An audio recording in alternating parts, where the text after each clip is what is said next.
Assalamualaikum warahmatullahi wabarakatuh. Alhamdulillah wassalatu wassalamu ala Rasulillah wa ala alihi wa sahbihi wa man tabi'ahum bi ihsan ila yaumil qiyamah. Amma ba'du, puji syukur mari kita panjatkan kepada Allah Subhanahu wa taala atas segala limpahan rahmat serta taufiknya serta hidayah dari Allah Subhanahu wa taala sehingga kita bisa bertemu, bermuwajahah, bertatap muka di masjid yang mulia ini dalam acara kajian menjelang berbuka puasa. Alhamdulillah kita diberi Allah Ta'ala berupa kesehatan dan waktu luang, dan juga kita masih diberi iman dan juga Islam. Inilah nikmat yang besar yang wajib kita syukuri. Salawat dan salam semoga senantiasa tercurahkan kepada Nabi kita tercinta Nabi Muhammad SAW. Tak lupa kepada keluarga beliau, para sahabat, pengikut serta penegak ajaran Islam ini hingga hari akhir nanti. Amin ya rabbal alamin. Bagaimana Bapak Ibu kabarnya pada sore hari ini? Alhamdulillah. Harus alhamdulillah. Jadi Rasulullah SAW ketika menemui sesuatu yang menyenangkan, apa ucapan beliau? Alhamdulillah alladzi bi ni'matihi tatimmus shalihat. Itu kalau beliau menemui hal-hal yang menyenangkan. Kalau menemui hal-hal yang tidak menyenangkan, mboten sekeco maos napa Bu? Alhamdulillah ala kulli hal. Jika menemui sesuatu yang tidak menyenangkan, alhamdulillah ala kulli hal. Jadi enak, tidak enak, senang, tidak senang, itu tetap apa Bu? Alhamdulillah.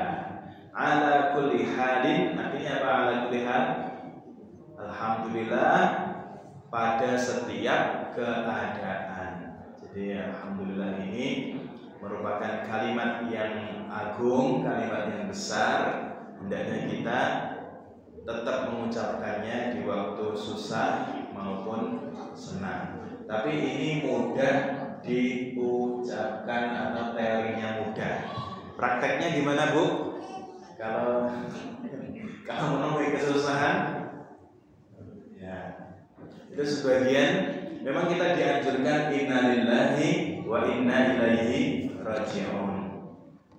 Namun kita juga jangan lupa mengucapkan alhamdulillah ala kulli hal. Jadi dipadukan saja. Jadi hadis ini itu tidak bertentangan satu dengan yang lain. Memang ketika kita terkena musibah itu apa?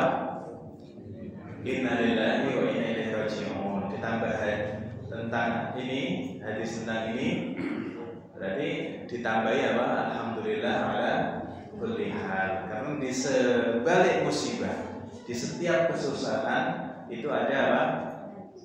Ada hikmahnya, sehingga pasti Allah Subhanahu wa taala nanti akan memberikan sesuatu yang baik untuk kita.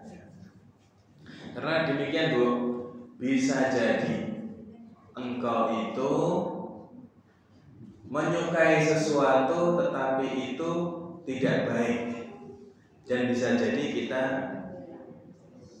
membenci sesuatu padahal itu baik untuk kita. Misalkan ini, kalau kita sholat malam itu kita suka atau tidak Bu? Sholat malam, bangun di sepertiga malam terakhir untuk tahajud, suka atau tidak? Ada yang suka, ada yang belum suka, tidak suka. Nah ini kenapa kok ada yang tidak suka padahal itu baik baginya? Kemudian baca Al-Quran. Suka tidak Bu baca Al-Quran? Suka. Nah, ada sebagian yang ketika diminta membaca Al-Quran itu malesan atau enggan, tidak suka. Sukanya nonton apa? Nonton HP. Nonton HP kuat 3 jam kuat Bu nonton HP? Kuat baca kuat sampai 3 jam gitu ya. Sampai jam 12 malam tetap bacain SMS, lihat status orang lain gitu. Gitu ya, kuat. Tapi kalau membaca Al-Quran kuat berapa jam Bu?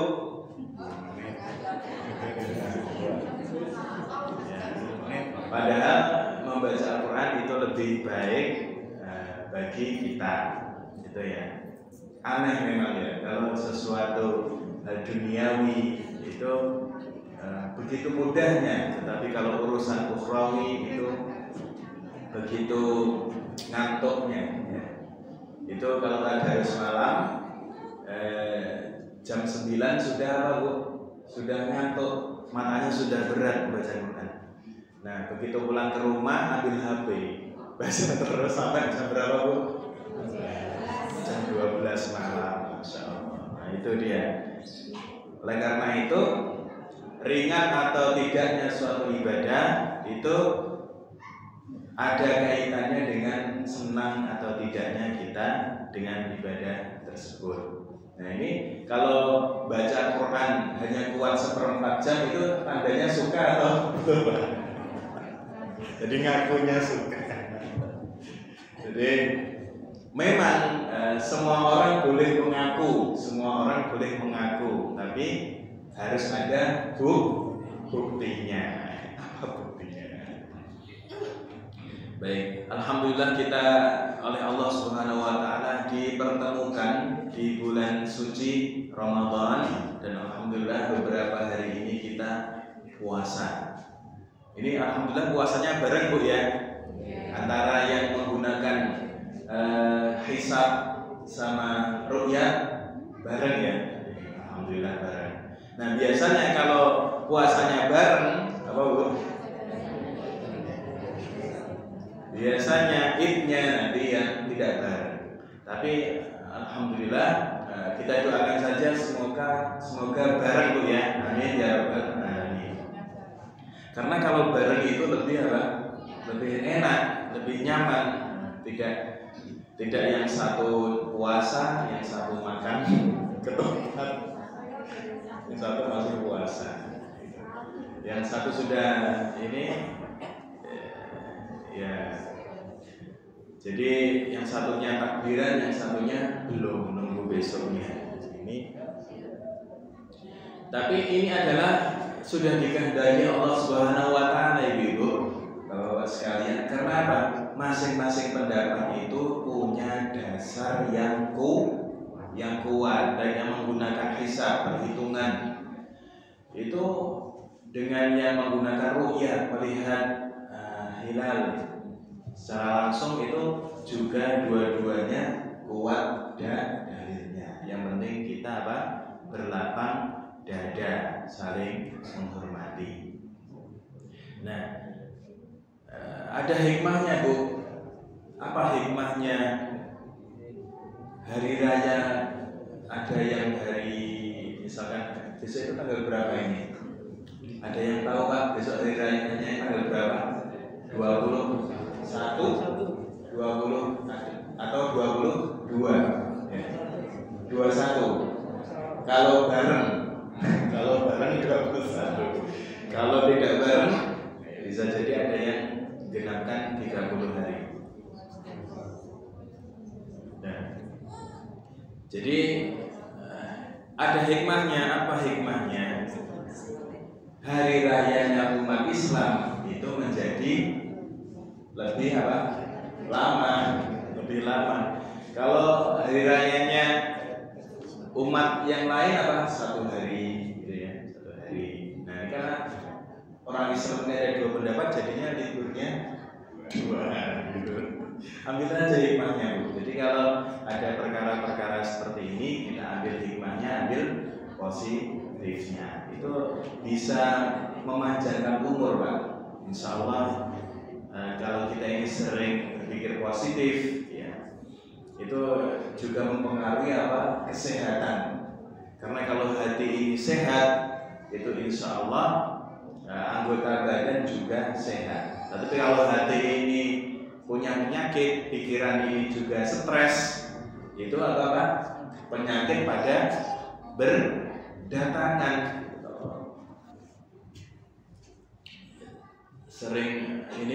Sering stres itu hati-hati, nanti penyakit mudah datang. Termasuk alhamdulillah Pak, dulu di zamannya Covid, betul Covid, itu semua orang itu apa? Mencekam, mau keluar rumah takut, kemana-mana pakai masker, ya. Mau kemana terbayang-bayangi Covid, hidup tidak tenang. Bahkan dulu di sini masjidnya diapakan Pak? Di lockdown. Puasanya Pak di rumah masing-masing. Sholatnya juga di rumah masing-masing. Muadzinnya as-sholatu fi buyutikum atau as-sholatu fi rihalikum. Artinya apa? Sholatlah di rumah-rumah kalian sendiri. Nah, itu sampai muadzinnya seperti itu. Kalau di sini dulu muadzinnya juga demikian Pak. Hayalah sholatnya kan diganti Pak ya. Diganti apa enggak? Diganti ya. Diganti, disuruh sholat di rumah sendiri-sendiri karena waktu itu kita tidak tahu corona itu modelnya seperti apa. Nah, karena banyak orang yang ketakutan dengan corona, akhirnya apa? Banyak yang stres duluan, imunnya turun, dan akhirnya banyak yang malah sakit. Nah, tapi ada orang yang berjalan-jalan di jalan, kadang celananya segini, robek-robek gitu ya. Itu nggak mikirkan corona, tetap apa? Tetap sehat-sehat. Itu nggak mikir, nggak stres. Nah itu dia. Jadi kesehatan imun tubuh itu tergantung dengan apa Pak? Dengan ketenangan. Nah kita oleh Allah Subhanahu Wa Taala telah diberitahu bagaimana caranya supaya hidup ini tenang. Bagaimana caranya Pak Bu? Allah Taala berfirman, "Ala bi dzikrillahi tatma'innul qulub." Ingatlah, hanya dengan berzikir kepada Allah lah hati ini menjadi apa? Tenang. Jadi kalau kita ini kembalikan semua urusan kepada Allah, persoalan apapun insya Allah ada jalan keluar, ada jalan keluarnya. Jadi jangan kita berputus asa terhadap rahmat Allah Subhanahu wa Ta'ala. Ada sebagian orang yang supaya stresnya hilang itu pergi untuk ke tempat maksiat, ke mana? Diskotik misalnya, jedang sampai apa? Lonjak-lonjak mengikuti irama musik jedang sambil minum apa?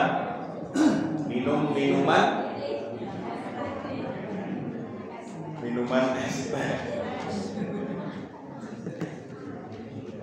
tapi kalau diminum bisa ditanya ini berapa Mas? Itu 3. Karena orang yang sedang mabuk itu Pak, itu fokusnya atau pandangannya itu bisa berubah. Kemarin tahun berapa itu sebelum Covid itu saya punya teman saya itu ketabrak dari arah berlawanan sepeda motor. Sepeda motornya itu yang numpangi apa? Orang mabuk. Ketika ditanya orang-orang itu ini perasaannya itu ini ada orang yang di depan itu jadi 2. Sepeda motor di depannya itu jadi 2. Akhirnya apa? Malah nabrak. Nah ini. Jadi orang mabuk itu memang mengganggu saraf, mengganggu penglihatan. Demikian juga emosi seorang yang mabuk itu menjadi tidak terkendali. Oleh karena itu hendaknya kita menjauhi yang demikian. Al-khamru ummul khaba'ith, yaitu sebagaimana sabda Nabi bahwasanya khamr adalah ibu atau induk dari segala kejahatan. Jadi hati-hati dengan khamar, semoga kita dilindungi oleh Allah Subhanahu wa taala. Dan ketika ada seorang yang minum khamar, jangan kita menertawakannya. Kita harus tetap ingat Allah, karena kita belum dicoba dengan sesuatu hal.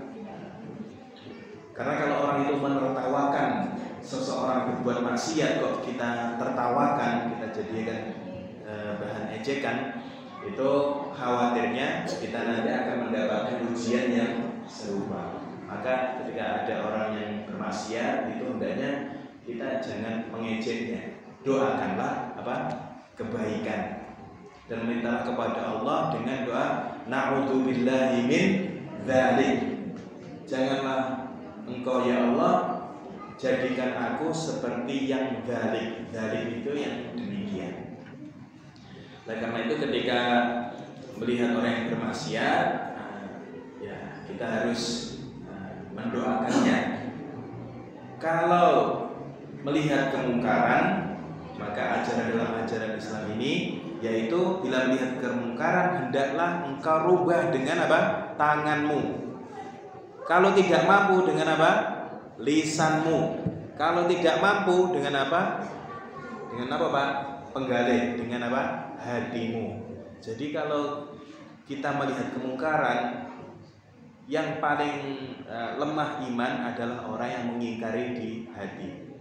Artinya jangan sampai hati ini ikut-ikutan suka dengan kemaksiatan. Itu artinya imannya itu sudah sudah hampir hilang itu Pak. Ada orang bermaksiat malah didukung. Kok ini itu imannya sudah hampir hilang.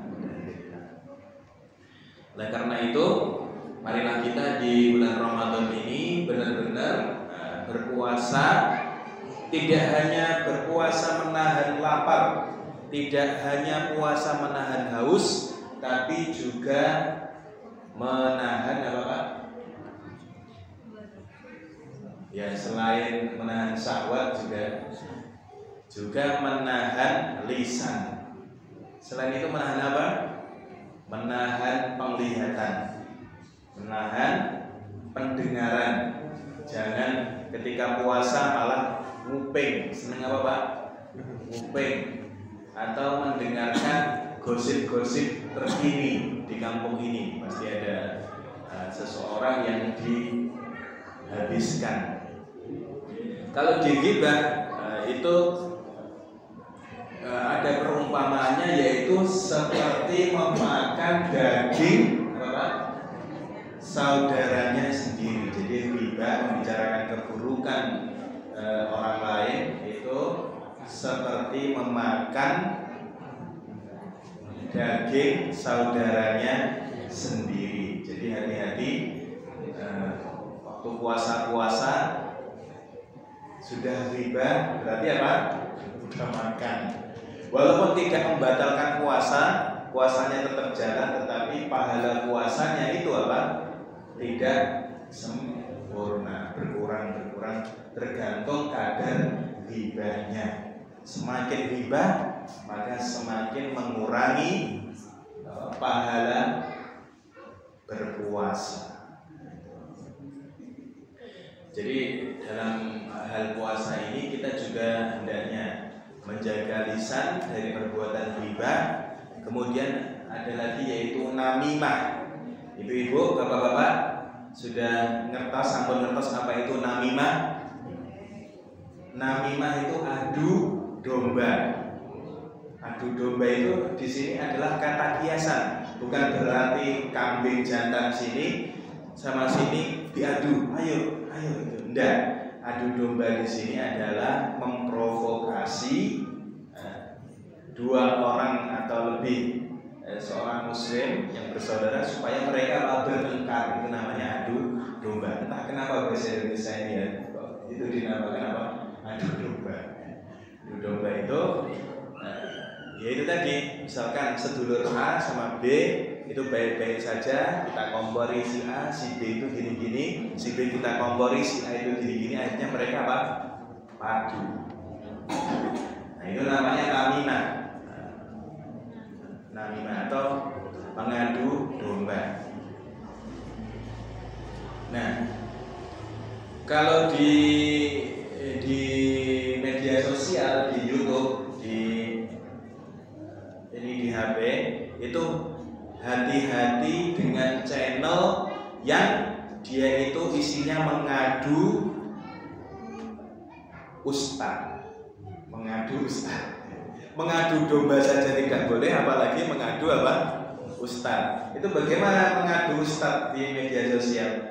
Ini ada ustaz ceramah kayak gini nih, ceramah gini. Kemudian dipotong. Kemudian ada ustaz yang lain ceramah, direkam, dipotong. Oh ini kok kelihatannya bertentangan ini. Nah, ustaz ini vs ustaz ini. Diadu di media sosial. Mengadu jangkrik saja tidak boleh, apalagi mengadu apa? Ustaz. Akhirnya komentar-komentar yang di bawahnya saling apa? Baku hantam. Komentar-komentarnya jadi nggak enak. Waspadalah dengan channel yang suka mengadu domba para ustadz atau narasumber. Nah, kemudian puasa ini punya banyak hikmah, diantaranya yaitu melatih kita untuk bersabar, Meskipun makanan itu halal, meskipun nasi kuning itu halal, meskipun sate itu halal, tapi kalau belum waktunya berbuka, apakah ya kita makan? Tidak. Tetap bersabar sampai apa? Adzan maghrib berkumandang atau sudah masuk waktu maghrib berbuka puasa. Nah, dengan menahan yang halal, tujuannya kalau kita sudah mampu menahan yang halal untuk dimakan, padahal itu kita puasa, kita menahannya sampai maghrib, maka diharapkan perkara haram itu lebih bisa menahan lagi. Jadi pahami Pak? Kalau dengan latihan yang halal saja itu kita bisa menahan sampai maghrib, apalagi yang haram, hendaknya kita juga bisa menahannya juga, lebih menahannya juga. Itu. Nah sekarang kemarin itu sempat viral, ada seorang yang mengaku Muslim itu pamer di media sosial makan daging apa? Oh, viralnya sudah sampai sini. Kira tidak sampai sini. Jadi memang sesuatu itu hati-hati di zaman akhir ini. Memang media sosial itu terkadang menjadi fitnah. Ini mohon maaf kalau di sini ada yang keturunan Sunda itu kurang bisa mengucapkan huruf F, misalnya huruf P, itu fitnah. Itu fitnah. Mohon maaf ini ya. Tapi kalau kita latihan, insya Allah bisa mengucapkan fa ya Fatihah ya Fatihah, bukan Fatihah dan lain sebagainya. Nah, kemudian bagaimana seorang Muslim yang memamerkan kepada masyarakat luas itu tentang keenakan daging babi? Ya memang sejak dulu, sejak zaman dahulu itu babi itu sejak zaman dulu memang jadi favoritnya orang-orang yang bukan Islam atau non Muslim sejak zaman dulu. Jadi babi ini bahkan juga diharamkan oleh umat sebelum kita, seperti Bani Israel itu diharamkan juga babi sebenarnya. Itu di kitab mereka ada diharamkan makan apa? Babi. Nah, kenapa babi diharamkan padahal itu katanya daging paling enak? Kenapa Bu? Karena apa? Karena prinsipnya Allah itu menghalalkan at-thayyibat, dan yang Allah itu mengharamkan apa? Yang khaba'ith, yang mengandung kotoran. Nah, mengapa babi itu diharamkan oleh Allah Subhanahu wa taala? Karena babi itu dagingnya itu sifatnya apa? Khaba'ith, yaitu apa? Kotor. Oleh karena itu dilarang di dalam agama Islam. Walaupun banyak orang yang mengiming-imingi babi itu enak, tapi kita harus apa? Memegang prinsip itu dengan teguh, dengan kuat. Walaupun kita digoda dengan enaknya daging yang seperti itu, hendaknya kita ingat bahwasanya itu sudah diharamkan oleh Allah Ta'ala. Kalau orang yang bermodalkan iman, cukup sami'na wa ata'na, walaupun kita tidak harus tahu apa bahayanya babi, karena setiap yang dilarang oleh Allah pasti mengandung apa bahaya atau madharat. Itu sebenarnya sudah cukup. Tapi kita boleh apa? Boleh menggali hikmah, Kenapa babi kok dilarang? Itu karena diantaranya babi itu mengandung apa? Cacing. Jadi daging babi itu mengandung cacing yang berbahaya bagi tubuh manusia. Artinya daging babi itu daging yang suka apa? Didatangi cacing. Entah kenapa cacing itu sangat suka sekali tinggal di daging babi. Bahkan ada juga cacing buta. Nah, bagaimana kalau ada yang bertanya, bagaimana kalau peternakannya dibuat higienis? Higienis itu artinya apa? Babi itu dikasih makanan yang pilihan-pilihan. Nah, tetap saja apa? Haram. Meskipun yang beternak itu mengatakan ini bebas dari cacing karena tempat ternaknya itu bersih. Nah, daging yang diharamkan tadi itu selain kotor fisiknya, juga kotor juga pengaruhnya. Apa di antara sifat dari binatang yang diharamkan Allah tadi, B2 tadi? Apa? Punya sifat apa? Yang pertama, dia itu punya sifat rakus. Punya sifat apa? Rakus. Jadi apa saja dimakan, ya. Bahkan rela memakan kotorannya sendiri. Nah, itu dikhawatirkan kalau seorang muslim itu memakan B2 tadi, itu apa? Dia ketularan apa? Sifat buruk dari B2 tadi, yaitu rakus, tamak. Dan memang manusia itu dalam hal ketamakan itu mengalahkan binatang. Bahkan sampai ada istilahnya semen pun apa? Dimakan, aspal pun apa? Dimakan. Itu sifat manusia. Bahkan pajak yang dikumpulkan, diwajibkan orang miskin dan kaya ini terkena pajak tidak, Pak? Terkena semuanya ya. Orang miskin yang punya tanah kena pajak tidak?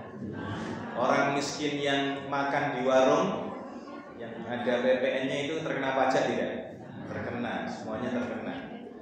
Apakah beda pajaknya orang miskin dengan orang kaya kalau makan di warung ini? Oh, ini miskin, nggak usah pajak aja. Tetap ketarik apa? Pajak. Jadi kan belanja ke supermarket. Orang miskin sama orang kaya pajaknya sama apa beda? Sama. Maka itu ketika sudah dikumpulkan ternyata apa? Disalahgunakan oleh siapa? Oknum. Rakyatnya disuruh bayar pajak, oleh para pejabatnya apa? Dibuat foya-foya. Akhirnya Allah Subhanahu wa taala memberikan teguran. Nah, biasanya begini, Pak. Harta yang didapat dengan jalan yang halal itu walaupun sedikit itu apa? Mengandung apa? Berkah.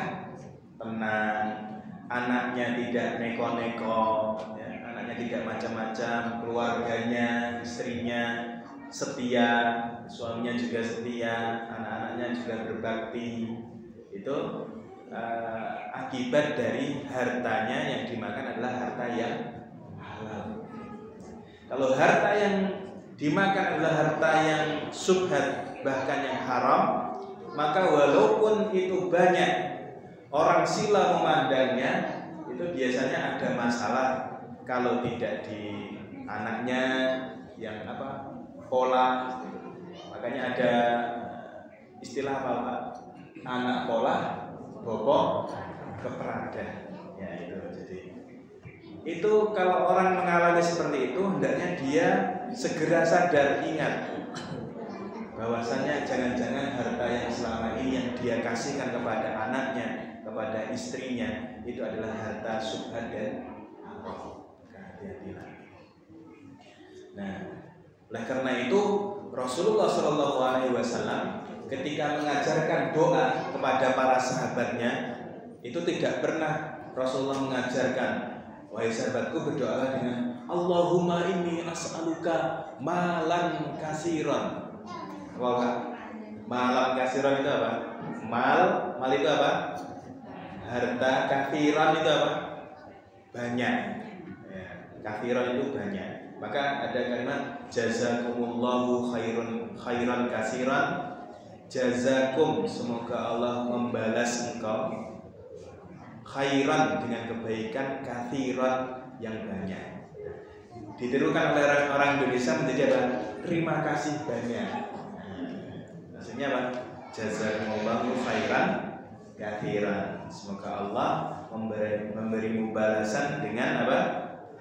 Kebaikan yang banyak. Nah, Rasulullah juga para nabi dan para ulama tidak pernah mengajarkan kepada umat ini, yaitu supaya ya Allah berilah kami harta yang melimpah ruah. Tidak. Tapi di banyak doa Rasulullah mengajarkan, misalkan ketika waktu subuh Pak ya, Rasulullah mengajarkan doa Allahumma inni as'aluka ilman nafi'an wa rizqan thayyiban wa amalan mutaqabbalan. Ya Allah, sesungguhnya aku memohon kepadamu ilman nafi'an. Apa ilman nafi'an? Ilmu yang manfaat. Rizqan thayyiban. Apa Bu? Rizqan thayyiban? Rizki yang baik, bukan harta yang banyak. Kemudian wa amalan mutaqabbalan, dan amal ibadah yang diterima. Ini adalah sumber kebahagiaan. Ilmunya manfaat, rizkinya baik dan berkah. Kemudian apa? Amalannya diterima di sisi Allah Subhanahu wa taala. Ini adalah sumber kebahagiaan. Jadi harta itu memang dapat membuat orang bahagia, iya Pak. Harta bisa membuat orang bahagia, tapi sifatnya apa? Sementara atau semu, atau bagaikan fata morgana. Jadi harta ini duniawi ini itu bagaikan fata morgana. Maka Allah Ta'ala berfirman, wa mal hayatud dunya illa mata'ul ghurur. Tidaklah kehidupan dunia, kesenangan di dunia ini melainkan apa? Kesenangan yang ngapusi, yang apa? Menipu. Kesenangan yang dusta, kesenangan yang fana. Jadi Bapak Ibu sekalian, ada orang yang berlomba-lomba memperbagus rumah. Betul? Betul. Menjadikan rumahnya bak istana Raja Fir'aun, atau istana apa? Pengusaha Qarun. Ya. Itu. Nah, begini Bu. Kalau kita berkaca atau mencermati lingkungan kita, ada tidak di sini ada rumah besar yang peninggalan tahun dibangun sejak tahun 40-an, ada Pak? Ada ya. Ada yang masih ditempati? Masih, alhamdulillah. Jadi ini menggambarkan sifat dunia. Jadi saya juga punya buyut ini, daripada dari tangan orang lain, dari tangan sendiri saja. Jadi saya punya Mbah Buyut itu rumahnya itu termasuk paling bagus zaman dulu di desanya, di daerah Trenggalek sana. Itu paling bagus. Tapi kalau kita lihat saat ini di tahun 2023 menjadi paling apa? Ya, itu dunia itu seperti itu, Bu. Jadi kita boleh rumah bagus boleh, tapi jangan berlebihan. Nanti 10, 20 tahun atau 30 tahun lagi itu sudah berubah menjadi rumah yang paling yang lainnya sudah bergaya modern dan lain sebagainya. Ini jadi rumah kuno, rumah antik. Orang tidur di sana aja takut. Betul tidak, Bu? Betul. Ya. Jadi dalam perkara dunia kita harus suka boleh, tapi jangan mengalahkan sukanya dunia itu terhadap akhirat. Cinta suka kepada anak boleh, tapi jangan sampai mengalahkan cinta kita kepada Allah dan Rasulnya. Cinta kepada suami boleh, cinta kepada istri boleh, tapi jangan sampai mengalahkan cinta kita kepada Allah dan Rasulnya. Jadi Rasulullah SAW bahkan di sebuah hadis disebutkan la yurithu dinaran wala dirhaman. Jadi Rasulullah itu tidak mewariskan dinar dan tidak pula mewariskan dirham. Kalau di zaman sekarang ya tidak mewariskan dolar, tidak mewariskan rupiah. Dinar dan dirham itu mata uang zaman dulu. Dinar dari emas, dirham dari perak. Tetapi Rasulullah itu mewariskan ilmu, dan ilmunya ini yang diturunkan dari generasi ke generasi sampai kita saat ini. Dan untuk transfer ilmu dari generasi ke generasi itu membutuhkan yang namanya gerakan dakwah.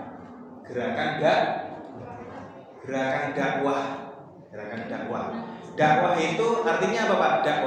Dakwah itu artinya menyeru. Apa, Pak? Bu? Menyeru. Jadi dakwah itu artinya menyeru kebaikan dan mencegah kemungkaran. Itu adalah inti dakwah, mengajak manusia untuk kembali kepada Allah Subhanahu wa taala. Oleh karena itu, Bapak-bapak, Ibu-ibu sekalian, ini minta 1 menit aja. Kita hendaknya ambil peran dalam dunia dakwah. Kalau tidak bisa dengan harta, ya dengan pikiran dan tenaga. Usahakan kita ini ikut ambil bagian dalam dakwah, karena harta yang diinfakkan di jalan dakwah itu menjadi salah satu amal jariyah. Itu saja Bapak-bapak sekalian, Ibu-ibu. Mudah-mudahan apa yang kita sampaikan pada sore hari ini bermanfaat. Alhamdulillah sekitar 10 menit lagi akan buka puasa. Maka kita akhiri dengan doa kifaratul majlis. Subhanakallahumma wa bihamdika asyhadu an la ilaha illa anta astaghfiruka wa atubu ilaik. Terima kasih atas segala perhatiannya. Mohon maaf segala kekurangannya. Mari kita bersama-sama belajar ikhlas dan bertakwa kepada Allah. Wassalamualaikum warahmatullahi wabarakatuh.